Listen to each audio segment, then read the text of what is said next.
देवाला पाठ करून बसलेलं चालतं का? आता मी सुद्धा व्हिडिओ काढताना माता भगवतीला पाठ करून बसलोय, म्हणजे पाठ दाखवून बसलोय. एखादा कथावाचक जेव्हा कथा वाचत असतो, समोर कथा असते, माग देवांचे चित्र असतात आणि मग तो देखील देवाला पाठ करून बसतो. अशा काही कुविचाराच्या गोष्टी आपल्याला थोड्या वेळ बाजूला ठेवायच्या. ते कसं, जी भगवती सर्वांगाने सर्व दिशाने सर्वीकडे विस्तारित आहे आणि व्यापित आहे, स्थापित आहे, मग तिला तुम्ही कुठं कुठं पाठ नाही करणार? आई जगदंबा प्रत्येक दिशेत वास करते. कोल्हापूर या क्षेत्री, तुळजापूर या क्षेत्री, माहूर या क्षेत्री, वणी या क्षेत्री, असंख्य ठिकाणी देवीचे वेगवेगळ्या दिशेला मुख आहे.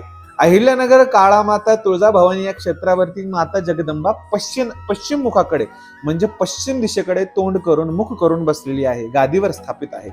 आई जगदंबेच्या पायरीचा, चरणाचा मी दास आहे. माता जगदंबेच्या पायरीला असंच मी जोगवा मागायला बसणार आहे आणि तुमच्यासाठी देखील या जोगव्यातला जे प्रसाद आहे ते मी घेऊन आलेलो आहे.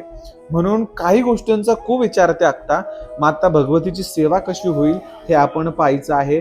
आपण मंदिरातून निघताना देखील काही वेळेस काय करतो, उलट निघतो, देवाला पाठ दाखवत नाही. असं नाही, साक्षात नमस्कार करून, दंडवत करून, मान खाली घरून आदर सन्मानाने बाहेर निघायचं आहे.